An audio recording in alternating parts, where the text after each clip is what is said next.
अस्सलाम वालेकुम जी। अभी हमारी जो मीटिंग है वो ख़त्म हुई है। ये जलसे के हवाले से एक मीडिया कमेटी बनाई गई है पाकिस्तान तहरीक इंसाफ की तरफ से, और इसका मैं मेंबर हूँ। अभी मीटिंग हमारी ख़त्म हुई है और आपके सामने मैं रखना चाहता हूँ कि 8 तारीख को इंशाअल्लाह ताला इस्लामाबाद में जलसा मुनक़िद होने जा रहा है। आप तमाम लोगों से गुजारिश है कि उसमें पहुंचें। ये 8 सितंबर को जलसा होगा और इंशाअल्लाह ताला डंके की चोट के ऊपर होगा। अगर कोई दोबारा कोई कोशिश करेगा या रोकने की कोशिश करेगा या हमारी एनओसी कैंसिल करेगा तो हम फिर भी इंशाअल्लाह ताला करेंगे, क्योंकि ये हमारा हक है। और इससे पहले 2 दफा इन्होंने इसी तरह इंतजामिया ने जाकर इजाजत देने के बावजूद एनओसी कैंसिल की, और अब अगर तीसरी दफा ये कोशिश करने की कोशिश करेंगे तो मैं आपको यकीन दिलाता हूं कि इंशाअल्लाह ताला ये हर सूरत हमने जलसा करना है।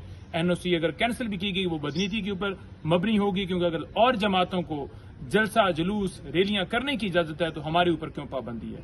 और अगर इनको कोई इतराज है कि हम जो है वो पुरअमन नहीं है या हम पुरतशद्दद हैं तो फिर इजाजत क्यों देते हैं। इजाजत देकर एन मौके के ऊपर कैंसिल करना इनकी बदनीति होती है।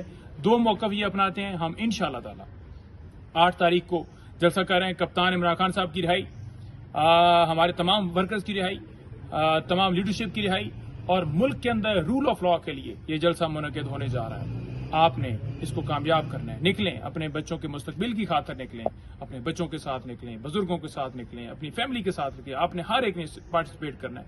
पूरे पाकिस्तान और इसके अलावा जीबी हो गया, एजेके हो गया, और तमाम ओवरसीज पाकिस्तानी जितने जो मेरा ये पैगाम सुन रहे हैं, मैं सबको कहता हूं कि आप आइए, इस जलसे को कामयाब करिए और इंशाअल्लाह ताला ये तारीख का सबसे बड़ा जलसा होगा। इसके बाद हम पंजाब की तरफ मूव कर रहे हैं। इसके बाद हमारी आगे नेक्स्ट स्ट्रेटजी पंजाब में होगी। हम नेक्स्ट जलसा पंजाब में करेंगे। आपने हमारा साथ देना है। जो तहरीक से जो जंग शुरू की गई है, ये जहाज शुरू किया गया है, इसमें आप हिस्सा बने। इंशाअल्लाह फतह आपका मुकद्दर होगी। बहुत शुक्रिया।